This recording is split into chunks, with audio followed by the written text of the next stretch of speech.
Hello, bonsoir, and welcome to the Get French Football News Show. I'm Nathan Staples, and joining me this evening are Rich Allen and Jeremy Smith. The finish line is quickly coming upon us, and with just two more games left in the Ligue season, who's got the legs for a sprint finish? Who's running out of time? All of that and more after the latest headlines. Amiens' incredible season had an exclamation point on Friday night as they held champions Paris Saint-Germain to a 2-2 draw at the Stade de la Licorne. Edison Cavani and Christopher Nkunku twice gave PSG the lead, but on both occasions, Moussa Konate was there to pull the surprise team of the season back in it. Saturday was thankfully quiet on the footballing front as Ligue played their respects to the 26th anniversary of the Furiani disaster, with everything moved to Sunday. In the early match, Bordeaux made it 4 wins in 5 after they came from behind to beat in-form Saint-Etienne, hurting their Europa League hopes in the process as Lyon made it 7 wins in a row as a 3-0 victory, with Bertrand Traoré grabbing a double, put Troyes even more in danger of the drop. Elsewhere, a Moussa Sylla double helped Monaco beat 10-man Caen to stay in the Champions League places. Dijon continued their terrific home form this season with a 3-1 win over Guingamp, and Nantes continued to sink as they lost 2-0 at home to Montpellier.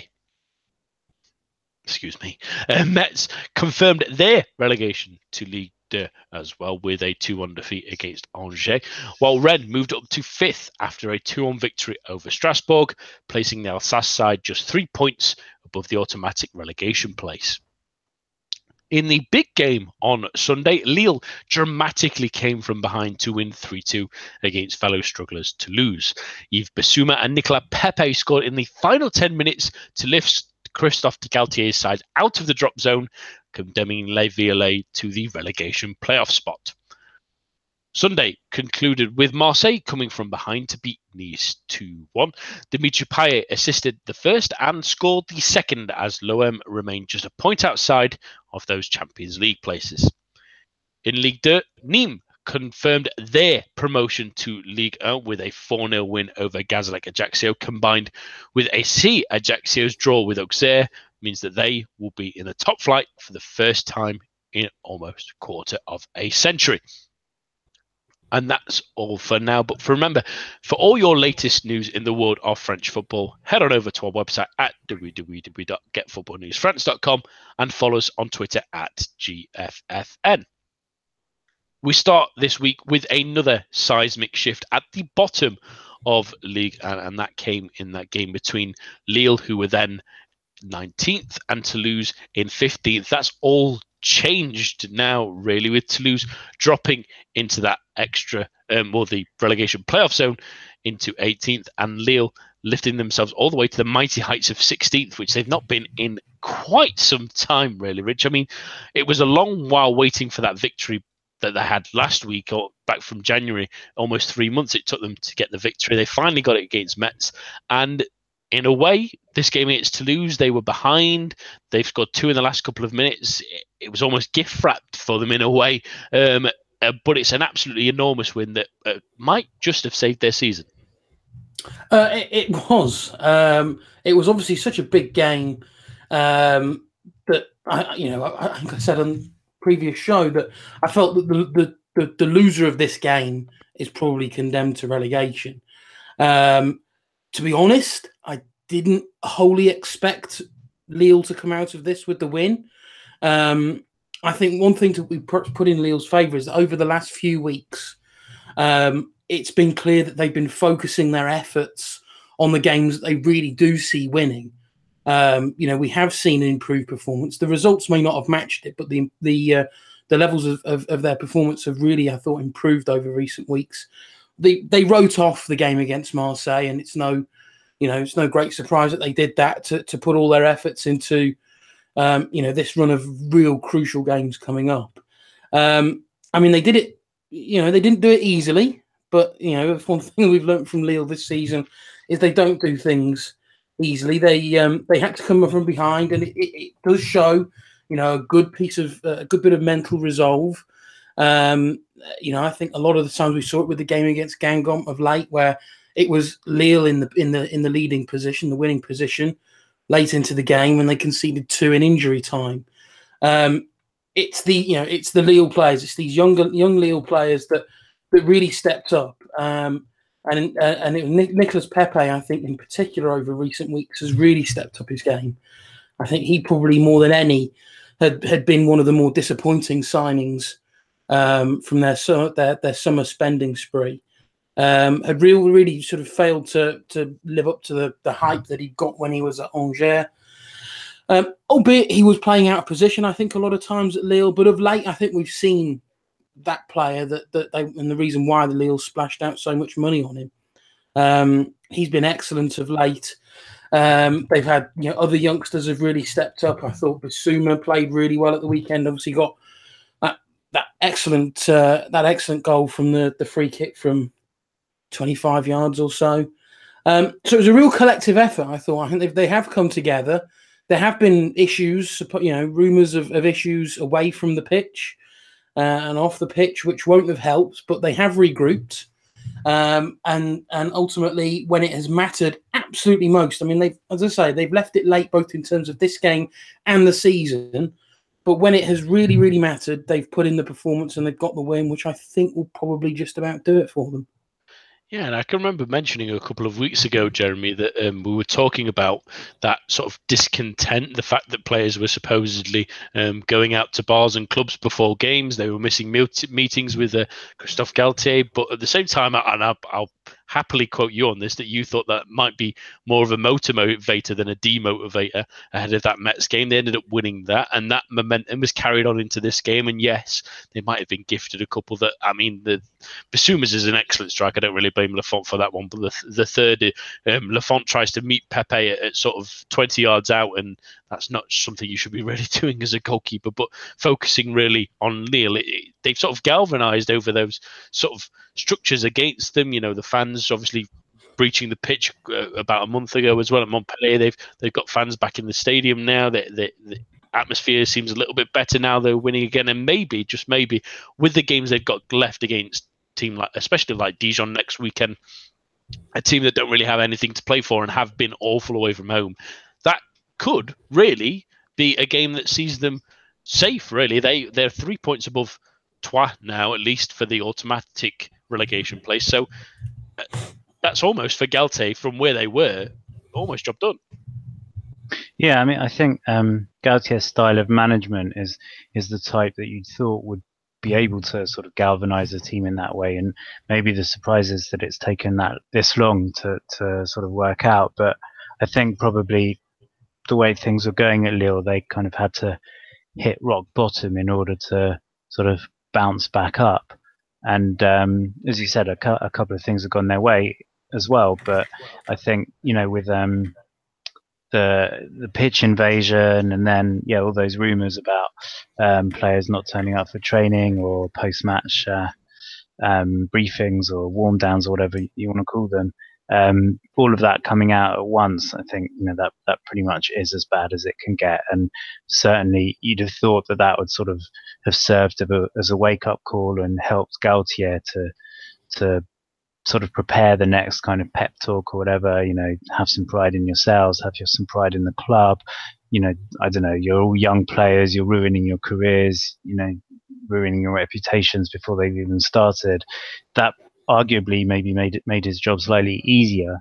But the way they've bounced back the last 2 or 3 matches has been excellent. I mean, from a slightly bitter point of view, I don't understand how they're still managing to get 30,000 crowds when that pitch invasion was so bad that I think they should be playing in front of empty stadiums till kingdom come. But that's purely because I'm bitter about the recent Metz result. But what they've done on the pitch, and I always had a sneaky feeling they'd stay up, but it was a very young team, and there were so many things going against them that you wondered at what point they'd sort of be suffering from, I don't want to say post-traumatic stress disorder, but it must have been very difficult to play under the conditions that they were playing in. So, I'm really impressed with the character a lot of them have shown. And yeah, I wasn't a big fan of Pepe. I thought it was a really strange signing, certainly for the amount of money they paid for him.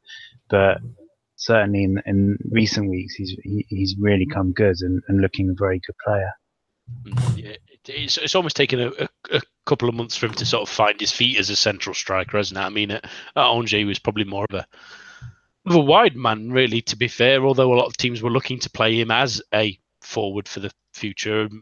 Finally, it looks like he's maybe discovering that a little bit, just in time, at least anyway, for Lille's point of view, and they've been really good. Like you say, both have said that this kind of thing could have sunk a really young team without much of a guiding hand, but maybe Galtier was exactly the right man to have and have this scenario to kick them into gear. But focusing on the team that did lose this game, because that's just as important, really, Rich. And they had moments of dysfunction last week. We mentioned on the preview show about Max Langradel having his Rolex stolen in the changing room, and him believing it's possibly being a teammate. That this team have had a number of games this season where we've said this is a great chance for them to pull away. This is a great chance for them to pick up big points. You think of back all the way to the start of the season. You think of games that they drew against Troyes, they drew against Metz in the first half of the season. They ended up losing at Lille in the return fixture of that version. They had that 0-0 draw against Amiens when they have a chance to go. The 1-1 draw against Metz, the 2-2 draw against Strasbourg, the 0-0 draw a couple of weeks ago, in fact, against Caen, where we said after that 2-0 win at Angers that points against Caen probably sees them safe, but now they're in real trouble. They've got Bordeaux next week as well, who've, like we mentioned, have won 4 of their last 5. They're not going quietly into the night under Gus Poyet, and Guingamp have caused a lot of problems for teams, although they obviously lost at the weekend. They've been pretty good for the last month or so. They are, although their team's not necessarily playing for much, at the same time, they are not going to be living down for Le Violet to simply pick up the points and get out of this now. No, it's going to be interesting to see what happens. I think that the saving grace that Toulouse can take is their final 2 games are not as tricky as a lot of other teams down the bottom. Yes, Bordeaux away won't be easy. I think Bordeaux have left it too late, but they've picked up perhaps in the last couple of weeks. It was a good win at the weekend at Saint-Etienne, and then Guingamp. They've secured exactly what they needed to do, which was another brilliant mid-table finish for them, which is punching well above their weight still, and that there's every chance that they will be pretty switched off, which we saw at the weekend. So I think when you look at other teams around Toulouse, there are plenty of other teams who have far more difficult run-ins. Although Troyes are below them, Troyes have a pretty nasty run-in. Caen have a pretty nasty run-in. But of course, the problem is that those teams above them are above them on points. So Toulouse can't just rely on those teams losing. Toulouse have to make up points somehow. I mean, we've said this before when we've had these big encounters at the bottom of the table, that it's going to be so important for not only the team that win to take that positivity forward and build on it. It's going to also be equally as important to see how Toulouse now react, because now all of a sudden they're in a position where they now have to go out and get results. It perhaps wasn't quite that case in the last few weeks, because whilst they've been losing and whilst they've been dropping points, there has been the cushion of at least 3 teams below them who are doing similar. Now, all of a sudden, Toulouse are in that bottom 3, and they're the ones that are going to have to now do the chasing. Now, whether with 2 games left and it being Bordeaux and Guingamp, whether that's enough, it remains to be seen. I think they can be confident that there will be other teams that they are chasing that won't pick up any more points this season. What I can't be so confident for Toulouse is that this loss to Lille hasn't been so damaging that they in turn can't go out and get the points and the performances that they need in these final 2 games. I mean, it'll be, in a way, it'll be a shame to see them go down, because they are a squad that are littered with some really, really exciting youngsters. On the flip side, that team has been so poorly run, so poorly managed now for so many seasons. They have sort of underperformed to an incredible degree, season on season, no matter who's been in charge there. that maybe a relegation is what is needed, or at least a playoff, and the fear that brings is enough to kick the squad, kick the team, kick the board into life. Because there's no doubt about it, with the quality of young players that they're bringing through, many will probably see leave this summer. There's no way Toulouse should be in the problems that they are facing. There's no way. That squad on paper is too talented. Sadly, things are going wrong on and off the pitch, which are having such a damaging effect that we are now seeing season after season Toulouse underperforming. And it may be then this season that they just leave it too late.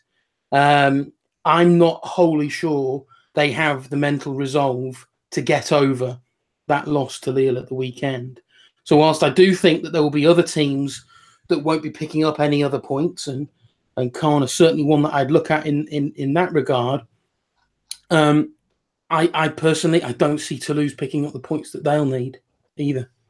And that's the thing about Toulouse this season, really, Jeremy. You look at their record and bits like that. Their defensive record hasn't been too bad for those around them, really. Out of those bottom five at the moment, it's comfortably the best.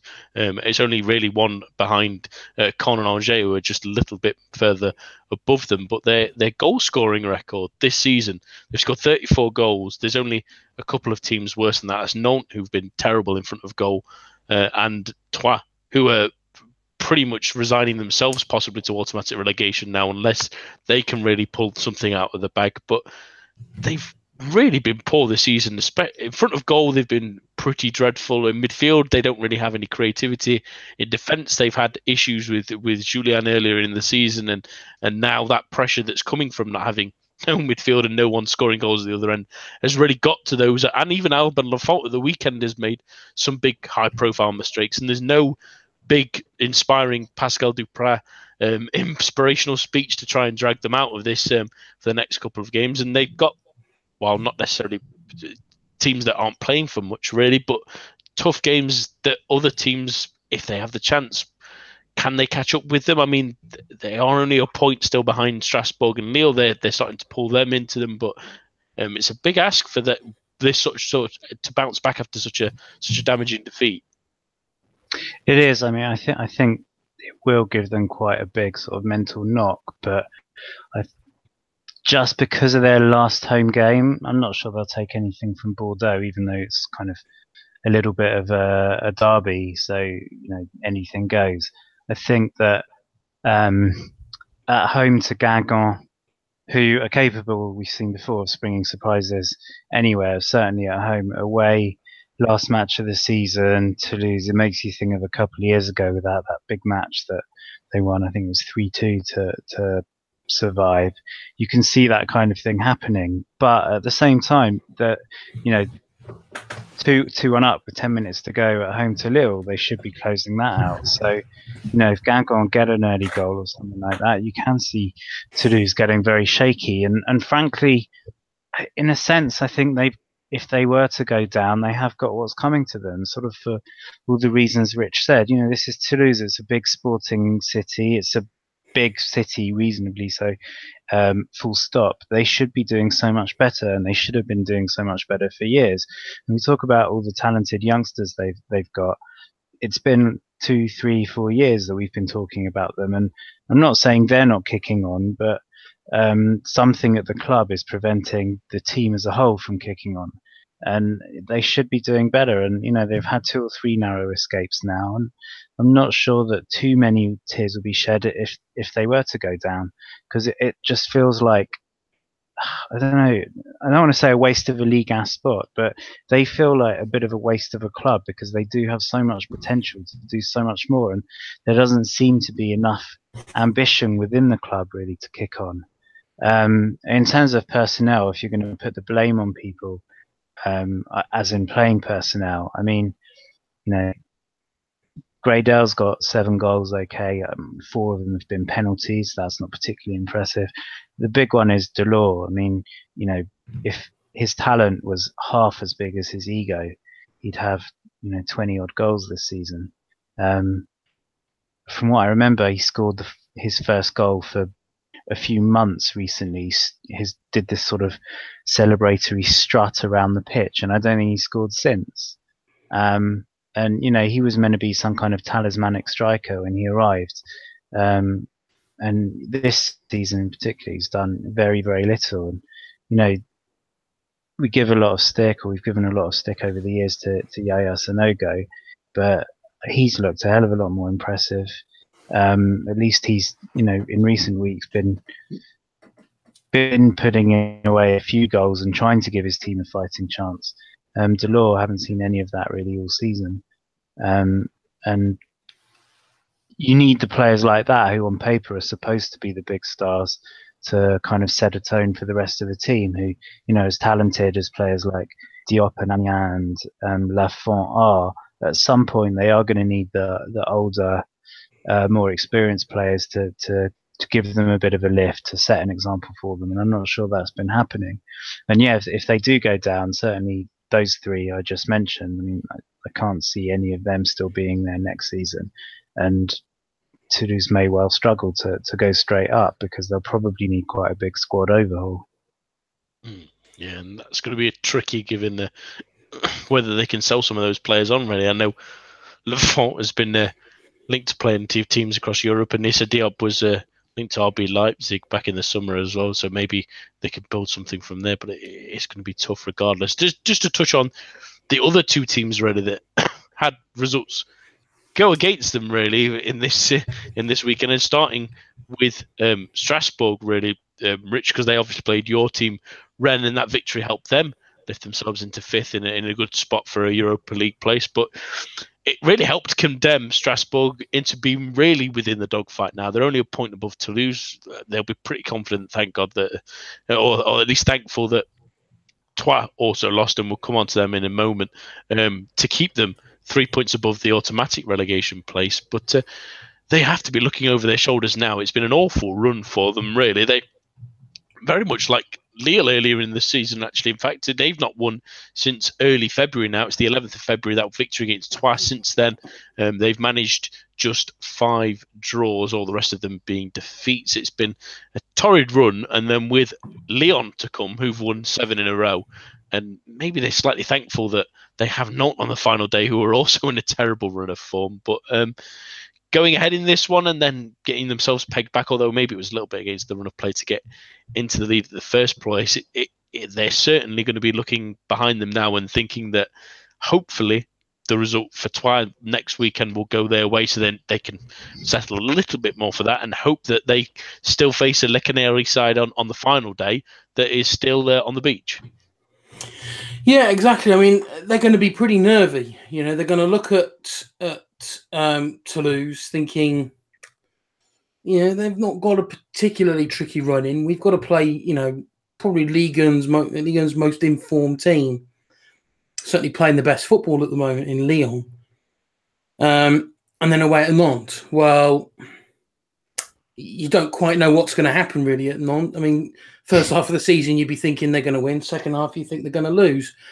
Whether it turns out to be Ranieri's last match, whether or not that plays any part in proceedings or not, I think Strasbourg will be hoping beyond hope that nothing is announced on Ranieri's future until after the game, because I think it's clear. I think that certainly I think Nantes fans have taken, as any team who has Ranieri as a coach, they take to him as a man, as a manager, as a really, really good guy around the team to help players to grow and blossom.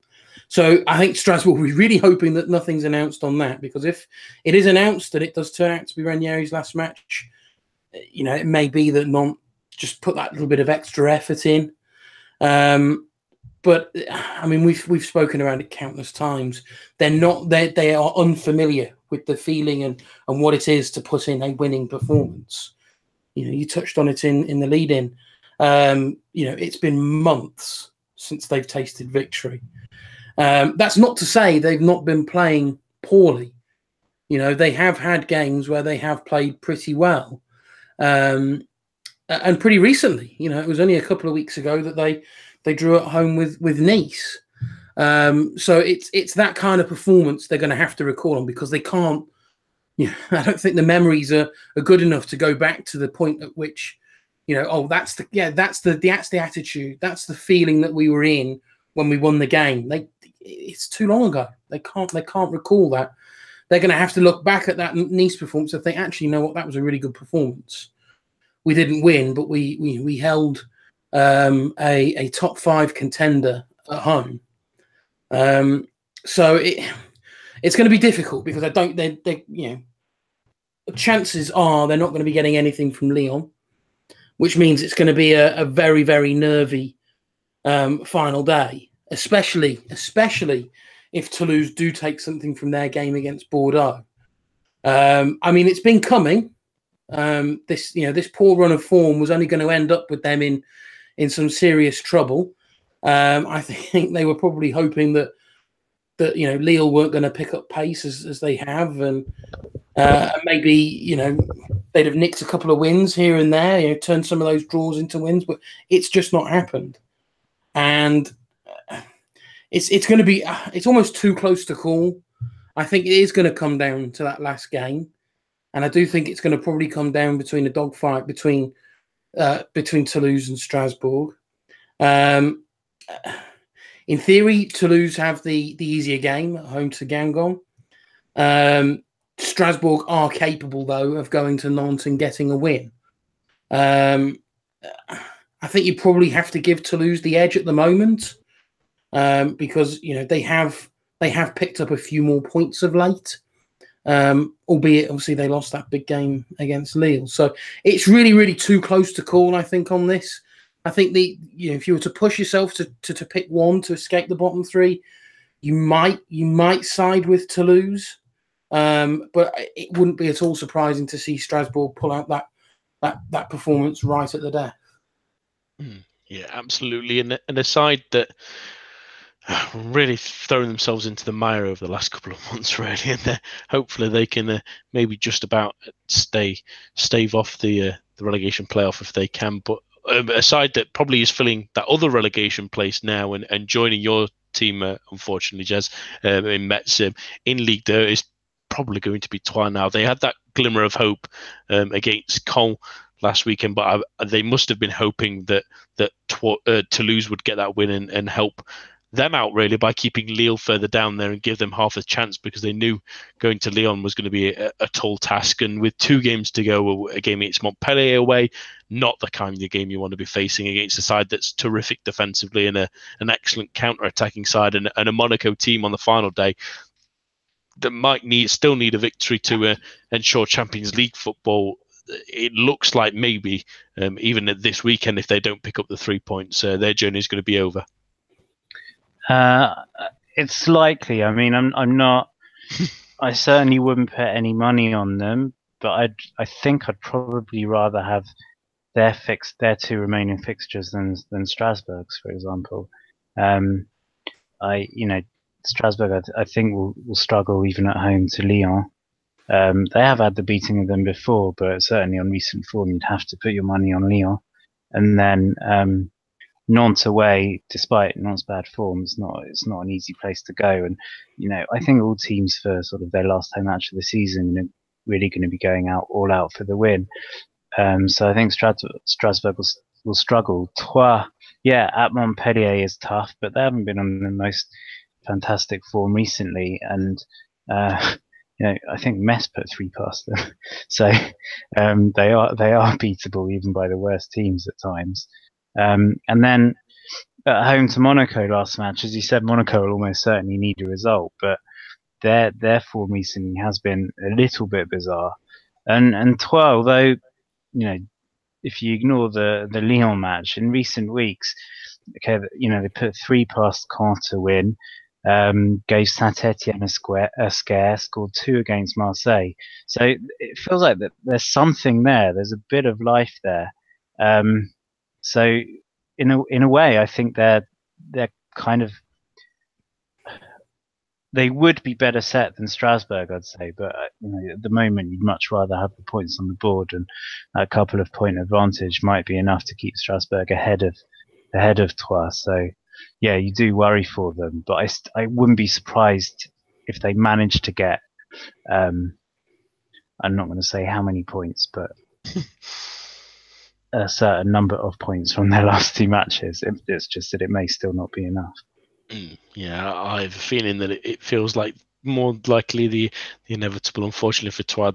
They put up a nice fight in the last couple of games, but I think they needed to pick up at least something in those ones where they were ahead against the. I'm thinking back to those games against Saint-Etienne and Marseille just at the sort of mid-turn of April. They needed maybe something out of there to go their way to push on, because I just feel like those 2 games feel like they might be a hurdle too far. But we'll move on now to things further up in the field, and that's in the Europa, the Europa League places and the Champions League places. But we'll focus on those top 2 positions and possibly top 3 technically, Rich, because of the new permutations with Marseille being in the Europa League. That would be if Marseille finish. If Marseille win the Europa League, obviously they're guaranteed automatic spot into the Champions League. And if they finish 4th, then 3rd place in Ligue 1 will also be in the Champions League, but will have to qualify. If Marseille do not win the Europa League, the 3rd place spot will be an automatic group stage spot, which is fantastic news for Ligue 1. Basically, we either get an extra spot or we get 3 teams automatically in the draw, which is fantastic news for everyone, but also keeps those positions very competitive. There's only a point between the 3 of them, at least anyway. They're Lyon on 75, Monaco on 74, Marseille on 73. And at the moment, Rich, it seems to be back and forth. We obviously had Lyon go with a big win. We've already mentioned it. It's Troyes. They were fantastic again, scoring great goals. Bertrand Traoré, I thought, was excellent as well. But Monaco, someone we've mentioned in the last couple of weeks, really struggled. But they still pulled the rabbit out of the hat when they needed to against a Caen side that have been struggling, but gave them a real tough time of things. But Monaco still hanging in there. Maybe, just maybe, they might have enough games to just see them over the line. Maybe. I mean, certainly you'd be questioning that rightly, I think, based on recent performances. It's not the Monaco that we know at all. It's quite curious, I think, to see how it's changed so dramatically and how the performances have dropped off so suddenly. Yes, they got the win at the weekend, but it was pretty much a last gasp affair. I think the one thing that you do put in Jardim's favour, especially for that game at the weekend, was just how many first teamers he had out through a combination of injury, through a combination of suspension. It was a real sort of mishmash of sort of senior players and very, very raw young players. They had 18-year-old Moussa Sylla leading the line for his debut, and through some sheer bit of man management and selection brilliance from Jardim on his debut, he pops up with a double. They were both incredibly scrappy goals, but for an 18-year-old, he identified to be in the right place at the right time. The first the ball sort of bounced. I think it was a Tielemans shot that cannoned off the post and hit Sylla and went in. Well, ultimately he still had to be following that up, so you can't knock him on that. And the second one, which was in injury time, was a reaction to a pretty poor clearance from Vercoutre, and sort of just pounced on it with a first time finish. But it was a brilliant story. It's another youngster that Monaco have brought through, absolutely thrown in at the deep end. 18-year-old leading the line. You've got to go out. You've got to get a win because we need Champions League football next season. They finished with a raft of other youngsters on the pitch. They had Pellegrini came on. We finally saw a bit of Jordi Mbula following his move from Barcelona last summer. So it gave us a glimpse as to the depth of young talent that Monaco have got. And, maybe we're going to see that exciting Monaco again next season, with the a couple of new additions over the summer. But it also perhaps helped give a little bit of explanation as to why their form has perhaps dropped off, that they have had to face, squad issues, which some of it is their own doing, some of it isn't. But it was a really scrappy win. It was a hugely, hugely important win because they then go into their final 2 games, and they're tricky games. They got Saint-Etienne at home. Saint-Etienne obviously chasing a Europa League spot, and then as Jez pointed out earlier, they're away at Troyes, and final game of the season where Troyes may still have reason to scrap and fight for a point or a win. So it's by no means done and dusted. If we were looking at the last 2 games with Monaco in the form that they were in, 2 or 3 months ago, you'd be thinking, yeah, that's probably is sewn up. They're in 3rd place. They're not going to drop points to Saint-Etienne. They're not going to drop points to Troyes. It's not as clear cut as that anymore. Saint-Etienne have proven what a terrific team they are since Gassay's permanent appointment. That lengthy unbeaten run only coming to an end at the weekend, and we've seen Monaco really fail to put in those performances against, to do them no disservice, the lesser teams. Losing away at Guingamp, they could only draw 0-0 at home to Amiens. They got a 91st minute winner away at Caen. Who's to say that Troyes couldn't get something from that last game? So it's another, it's brilliant for the neutral, because there's so much to play for across top and bottom.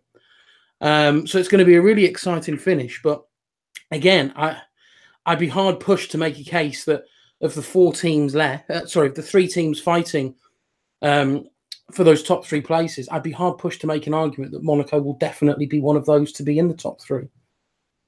Yeah, and the interesting scenario, like we mentioned briefly in that open, Jez, is that for Marseille now, who did excellently in the weekend, I thought they obviously went behind, but Dimitri Payet again showing that he's well in form at the moment and scoring and assisting the goals for them. But they have games against Guingamp and Amiens to come up, 2 mid-table sides that have nothing really to play for at the moment. But they have that interesting scenario, like we say, they're only a point behind Monaco, 2 points behind Lyon. Should either of those slip up, they'll want to be right there, because obviously split in between those 2 games, they have a massive Europa League final where if they win, terrific news, they're definitely in the Europa League. But if they want a safety net and they don't win that Europa League, then they could have a scenario where if they finish 3rd, regardless of that result, they'll be in a Champions League group stage, which would be absolutely enormous for them. So it's a strange one for them to finish the season thinking that every single game still matters, even though they have a massive cup game to come in midweek next week.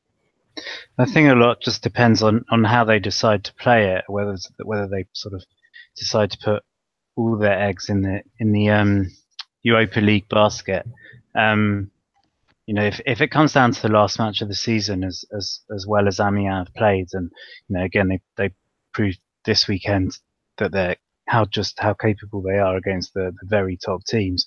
If it comes down to the last match, you'd have to expect that Marseille would win at home. But it's more about, I think, that Guingamp match, that even though the LFP have brought it forward so that they get an extra day's rest before the Europa League final, you have to think that Garcia will. I'm not convinced he's going to play his preferred starting 11, and risk any injuries or anything like that against Guingamp. And even though Guingamp don't have anything to play for, they also, as we mentioned earlier, they've proven that they can play against the top teams, and they can have bad days, but on their good day they really are a force to be reckoned with. So there's still sort of potential banana skins there for Marseille. Again, compared to Monaco, I think I'd rather have Marseille's remaining 2 fixtures. But as you said, a lot of the fact that between those 2 fixtures is such a major final complicates things a bit, because Garcia has to decide, do I play my top team against Guingamp because I need to have that 3rd place as a safety net? And then even after the final, if they win, are they going to be sort of, well, if they win, I assume they really couldn't care less too much against Amiens. But if they lose, are they going to be sort of in the doldrums and struggle to lift themselves, or will it be the other way around and they'll sort of be extra motivated? So I mean, it's on paper it's 2 straightforward wins, but I I don't think it's going to be as straightforward as that. But in recent weeks, Marseille haven't had many straightforward matches. It's been impressive that they're still getting the results, but they've had very few very straightforward wins for quite a while now. Yeah, that's the thing, isn't it? It's a weird balancing act that they'll have to play out. I suppose the more interesting thing will be just to make sure you get some kind of result against Guingamp. But at least you've got 5 days then before the Europa League final, and then after that game, just hope that you've got enough to put together against Amiens and make a bit of a challenge. But let's switch a little bit, at least the focus to those couple of places a little below them, and there's a couple of sides still fighting in there, and I want to get some ideas quickly. Really, I'm only going to count the 3 that are still on 50 points, which is Rennes, Saint-Etienne, and Nice currently occupying their spots. There's Bordeaux and Montpellier on 49, which may trouble things if they get certain results going their way. They're both facing relegation sides in the near future, and next week especially, so they might maybe get involved if other teams don't start winning. But a delightful result for your team, Rich, Rennes, to go back into 5th position with that victory over Troyes, especially with Saint-Etienne losing and Nice obviously dropping points as well. It gives them a 2-point gap with 2 games remaining really for them. And ideal scenario, really, isn't it? I mean, compared to where we thought at the start of the season, yes, they've got PSG to come, but Paris Saint-Germain have been not at their full flowing best, with obviously a big cup game going tomorrow, which we'll talk about in a moment as well. So that would be in the back of their mind as well. And a game against Montpellier to finish the season off. There's a really good chance now for Rennes to get European football. There is, and I will view this as perhaps not the hardened Rennes fan that I am, and view this in a slightly more positive way. In that, as obvious as it sounds, they are the ones in the position that they need to be in. The others have suffered, losses. I don't think Saint-Etienne quite saw the defeat at home to Bordeaux coming, especially after the run of form that they've been in of late, which has been, maybe Lyon aside, the best in the league. In all honesty, I think they've played really, really well since the turn of the year. It'll be looking at Rennes, PSG game coming up. I'm getting probably a little bit sick of playing PSG, if I'm perfectly honest. This will be the 4th time that they'd have played them this season, and it's been 3 pretty big hammerings already. That, of course, was when PSG had things to play for. PSG don't have anything to play for now. It is their final home game, whether that will count for something. They obviously can't now make it to 100 points. Whether, again, that will play a part. I think had they been on for that, they'd have probably been putting in a little bit more effort, maybe. It's Emery's final game in front of the PSG fans, whether that will play a part. It may be 1 or 2 players' final games in front of the Parc des Princes crowd. Maybe that will play a part as well. Although the players perhaps don't, Rennes as a club know what it takes to win at the Parc des Princes. They've done it a couple of times in the sort of Qatar era at PSG. So it will probably end up a PSG win. And I think we're going to be in the position, as we are probably going to be with the top 3 and at the bottom as well, in so much as it's going to come down to that final game of the season.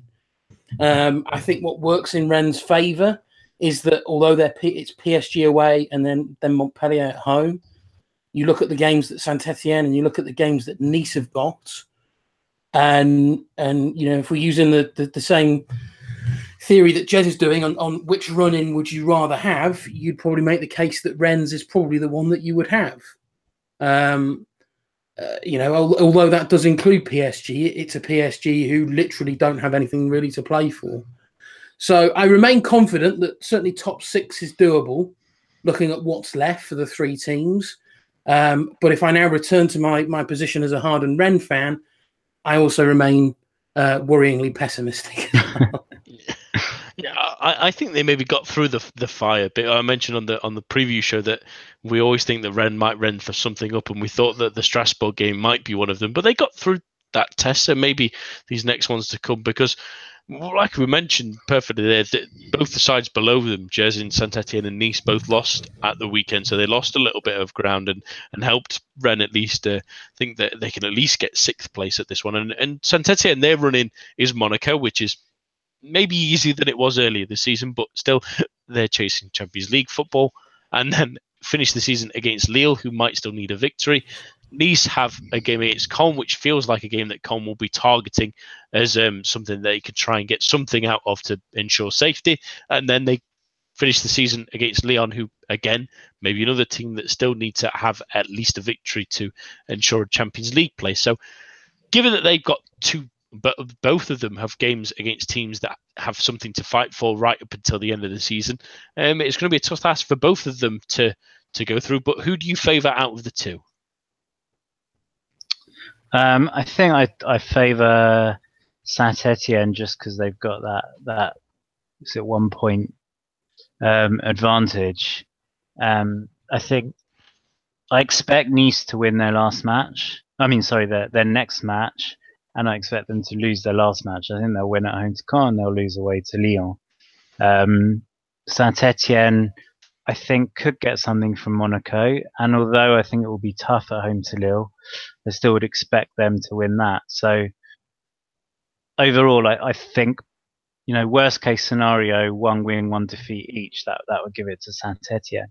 And, taking the same reasoning with Rennes, same again, I would expect on paper 1 win, 1 defeat, and, especially with the 2 point cushion they've got, I certainly think that they'll certainly finish probably 5th, but certainly top 6, and I think it could be Nice who miss out.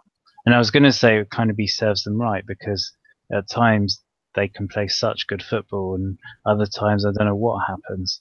But you could say that about quite a few teams. I mean, Bordeaux, started on a great run under Payet, then were missing for weeks, and then the last 2 or 3 weeks have sort of woken up. But it feels like it's probably too late now. Yeah, and it's been an interesting one to see who can handle the challenges of Europe the best as well, with the squad sizes and the extra players you might need in the summer. It'd be interesting to see who develops the nicest sort of back onto it. Then moving on now to the important game we briefly touched on that's going to go ahead tomorrow night, and that's Paris Saint-Germain versus Les Herbiers in the Coupe de France final. It's going to be a big game, Rich, for both sides, really. Paris Saint-Germain to complete that domestic treble, which will sort of seal off their end of their season and cast Unai Emery off into the summer evening, I suppose, when it goes at the end of May, and then a chance for a third-tier side to really cause what will be the upsets to be all upsets that might ever happen ever. Because if they were to pull it off, it would send shockwaves around the world, wouldn't it? I mean, yeah, it would be. I mean, it's ridiculous to even talk about it, if I'm perfectly honest. But it absolutely is what I think they're going to have the backing of pretty much every football fan, bar PSG fans. And to be perfectly honest, knowing some PSG fans, I bet there's some PSG fans who are even thinking, actually, Les Herbiers winning wouldn't be too bad of a thing.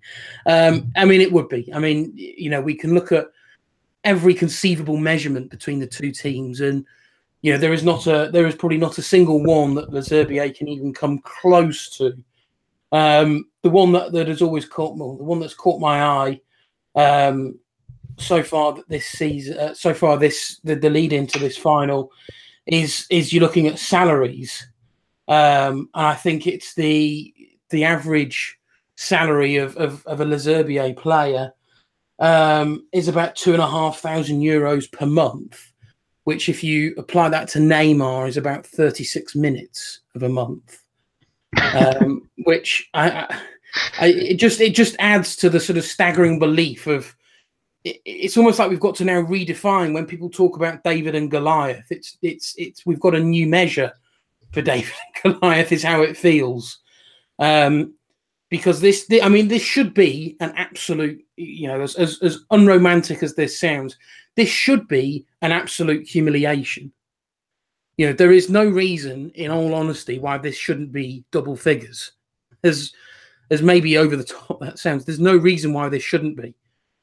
PSG have put 8 past Ligue 1 position this season. There is no reason why a team fighting for their lives, it's not even as though they're playing well in the 3rd tier. And inspired by this isn't doing Les Herbiers no disservice at all, but they are, they're playing really poorly in the 3rd tier. This should be double figures. PSG should be winning this by. They really should. So you've just got to just hope that Les Herbiers go there. I don't want to sound patronising to them, but you just have to hope that they go there, that the team have an amazing time, the fans have an amazing time. I think they've been allotted 15,000 tickets for the final, and I think the town itself has a population of 15,800. So there's a very small band of people just left behind to, man the local police station and man the bare essentials in the town, because it feels like that the entire town is heading towards Paris. So it'll be a fantastic moment for the fans, for the players, for every little team, quote unquote, every unfashionable team, every amateur team, every underdog. They'll all be backing Les Herbiers. But to put an element of realism on it, this, as I say, this should be an absolute humiliation. PSG should be going out. It's a final. Make a statement. Don't underestimate the opposition. I think Thomas Meunier came out in the pre-match conference and has said this needs to be over as a contest within 20 minutes. If I'm perfectly honest, I think that's probably being a little generous. We've seen what PSG can do against the very best in Ligue 1. They should be going out and they should be impressing. They should be making a real statement. Of course, we know this probably won't happen, but that's how PSG should be approaching this. We need to go out and we need to be the bully. We need to be the team. Nobody wants us to win this, but we need to go out and say, we don't care who you are, what your background is. We don't care if you're on dog amateur team, champions last season. We're going to come out and we're going to thrash you. That's the attitude PSG need to take. That's the attitude I hope they take. But of course, I, along with hundreds of thousands of other people, are really, really hoping that somehow, somewhere, there is a universe where Les Herbiers pull off the impossible. Yeah, absolutely. And to add to that Neymar-esque stat for Les Herbiers, their annual budget is €2 million, which would pay Neymar's salary for 16 days. That's the kind of level of incredible wealth that you have between the two sides. It's almost unfathomable, Jeremy. And it's going to be, hopefully, a really interesting game, because even if they do maybe keep it goalless for 20 minutes or so, maybe even have a chance. I know these are the things that people think, how could this be possible? But there isn't, and the gulf between the sides just can't be underestimated. Paris Saint-Germain have been below Ligue 2, for one whole season in their history. Les Herbiers have been below Ligue 2 for 98 years. There's a chasm between these clubs that may never have played each other other than this. And that's why every neutral, everyone who can get to a TV tomorrow night, go watch this game and hope and pray that you might see the miracle, not just probably in football, even world football, but sports, if they can do something to even come close to pulling it off. It really is that big. I can't think of any possible comparison. USA beating England in 1950, Buster Douglas beating Mike Tyson. I can't see anything comparable to what it would be if Les Herbiers beat PSG. And I'm trying so hard to think of any reason why I think it could happen. And I just can't. PSG, the only thing that is such a cliche, the only thing that can defeat PSG is PSG. Certain players being a little bit too arrogant, thinking all they need to do is turn up. But, the worst that can happen is the very, very worst, and even that is practically unfathomable, is that, Les Herbiers score a goal and then PSG reacts by scoring 10 or something. And, it's a bit flippant to say that, but as Rich said, it should, in theory, be double figures. I don't think it will be. I think PSG will win very, very comfortably, but I do think at some point they'll go easy on them, and probably 3-0 or something like that will do them. Maybe spend the rest of the match trying to I don't know, engineer some way for Pastore to score the most beautiful goal ever as a leaving present or something like that. But I just, I'd love to even just be able to imagine a scenario where Les Alpiers win it, but I just can't. I think it's going to be pretty straightforward for PSG. Let's just hope that Les Alpiers can make some kind of game here, even if it's just for a half, even maybe if they just grab a goal in maybe a 5-1 defeat or something like that. Just a little bit of something for them to savour, because they've come so far, and to not get anything out of the game will be a little bit of a shame. So it'd be nice if they can really put the gumption under those superstars that we all hope they might be able to do. We finish this evening with a little bit of a plane to Russia, and it's an interesting one given the happenings of the last sort of weekend or so, because back on Thursday night in the other Europa League game that we didn't really have our eyes on, Laurent Koscielny had a major injury that's going to see him out of the World Cup now. A big blow, at least psychologically, to the team. A big leader in the dressing room, it's to be believed, while maybe not necessarily a starter, certain someone who would have been on that plane who will need to be replaced, both from a leadership point of view and as a defensive replacement. And, well, who better than Adil Rami? He's been to big tournaments before and called up late in that time before. Again, Rich, he's not had the worst of seasons either. And the competition around him, you look at other players, maybe like Aymeric Laporte, who's not really played for Manchester City over the past couple of months. You look at maybe Kurt Zouma, who's played in a Stoke City side that were relegated this weekend as well. Maybe he's the only real experienced option that Didier Deschamps has to turn to at this moment in time. There was, until I read a piece earlier today, and it suddenly reminded me that this player existed, because I, to be honest, had forgotten about him slightly, and that's Sarko. Obviously, he missed Euro 2016 for his issues that ultimately were proven not to be an issue, and unfortunately for him, it led to him missing a tournament on his home turf. He's also an experienced defender. Okay, maybe he's not playing for as high a profile team as Marseille, who've obviously had an excellent season. But if experience is what you're looking for, and certainly experience from a Deschamps entrusted player, Sarko is an alternative, I think, that could be considered. I think to look at Rami, yes, you've got experience. Yes, you've got a defender who has played a lot this season. I think it was him that I think it was Opta issued that no other player in the top 5 had played as many minutes this season as Rami, which I thought was quite a remarkable stat, really. But yes, he's played a lot of football. He's played in a pretty rickety, albeit it's just about done a job this season, Marseille defence. I think experience is the only thing I think that I would make a case for him. If I'm perfectly honest, but I can also make a case that there are other experienced players, and perhaps more tellingly, I can make a case for is that experienced central defender actually needed when you consider that Varane and Umtiti were going to be, the central defensive partnership anyway, regardless of Koscielny's injury. They were going to be the starting partnership. Varane has got experience now. Umtiti has had a season now playing, 2 seasons, playing at the highest level in Spain with Barcelona.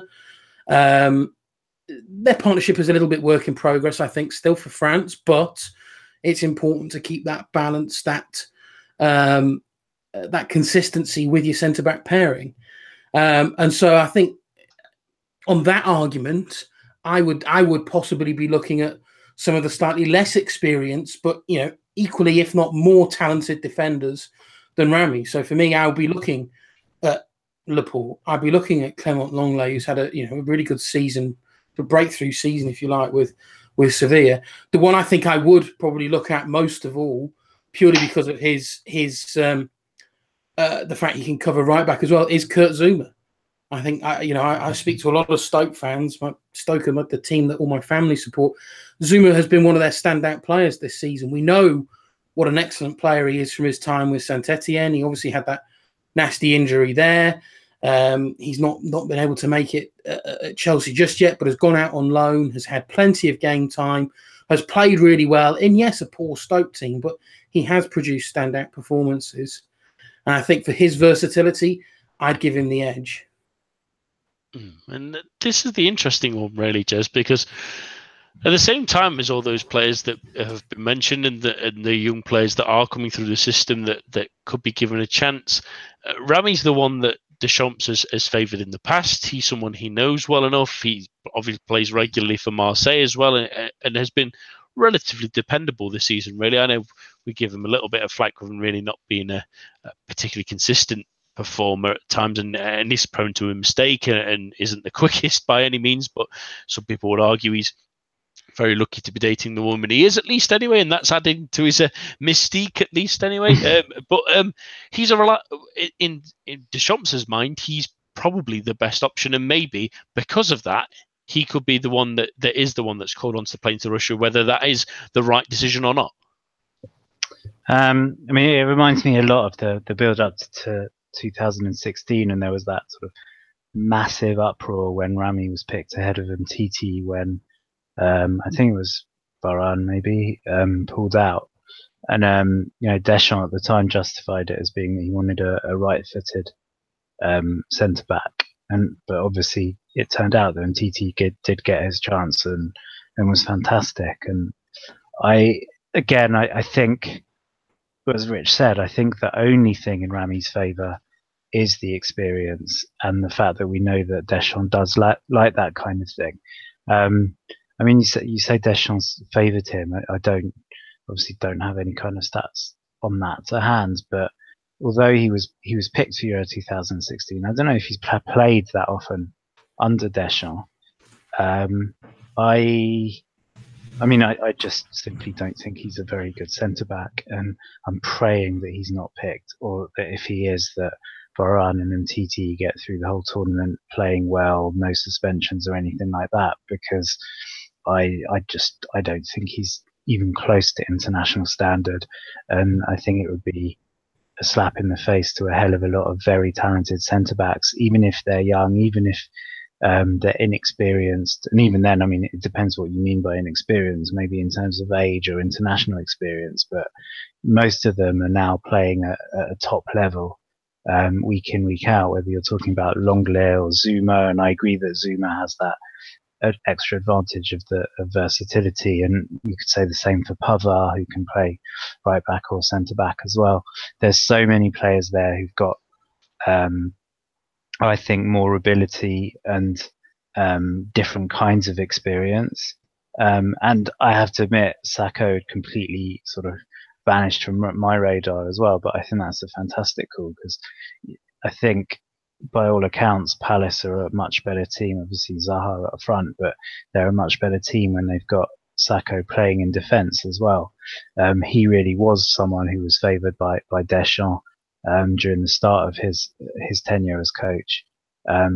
Was very unlucky not to miss out on Euro 2016, and yeah, although he hasn't kind of been mentioned in recent times, I think that's a great call. And in terms of the sort of more long-standing experience and ability, I would feel more comfortable with him than with Rami.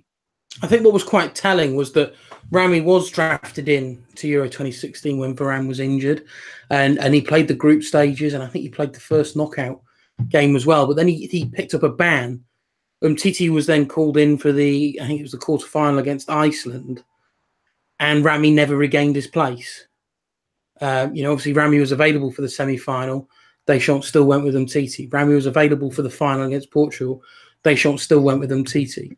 I think that was quite telling. I think that if Deschamps, I think, was entrusting Rami as an experienced player, there was a realization that experience perhaps only counts for so much, that actually you need to look at the quality of the player. And if it so happens that the best, your best performing centre back is a 20-year-old with no international caps, so be it. you've got to play him at some point. I just think, as Jez says, I think Rami has had a good season. I'm not going to say he's had a poor season, but I'm not going to say he's had an absolutely stellar season. I just don't think that a little bit of experience. I mean, we say experience. He's got club experience, but I think he's only got 30 odd caps, which is it's nothing particularly huge to write home about in terms of experience at that level. So I just think with what those youngsters can offer you in terms of their sheer quality now and what they can gain from that to then be part of the French team going forward, I think, well, why wouldn't you? I don't know why you wouldn't pick someone of the caliber of the younger players that we've mentioned. Yeah, that seems like the sensible thing to do, but I have a feeling Deschamps will think. I'm with you. I'm with you. I'm completely with you. If it's me picking it or me trying to make a case, I'd make a case for the younger players. If I'm going with what I think Deschamps will do, I think Rami will probably get a call up. Yeah, I think we're all pretty unanimous on this one that we would try and pick a younger player and maybe think a little bit ahead with him, not probably seeing any game time or very little game time unless injuries happened anyway. But knowing Deschamps and what he did last time this option occurred to him, he'll pick the Rami option. To much of our chagrin, at least, anyway. That's all we have time for this week. Just before we go, we'd just like to send out our thoughts to the family and obviously to the man, Sir Alex Ferguson, who's currently in hospital. There is reports this evening that he is up and talking, which is absolutely fantastic news, given the brain hemorrhage he suffered back on Saturday evening. We hope he makes as fast as he can and as good as he can recovery from that surgery. So get well soon, boss. But that's, like we say, all we have time for. My thanks to Rich, Jez, and all of you listening at home. Do join us for the preview show on Thursday. We will look back at the Coupe de France final. Hopefully an upset happened there. It'd be nice to talk about if it does. And the main show will be back at the same time, same place next week. A bientôt and goodbye.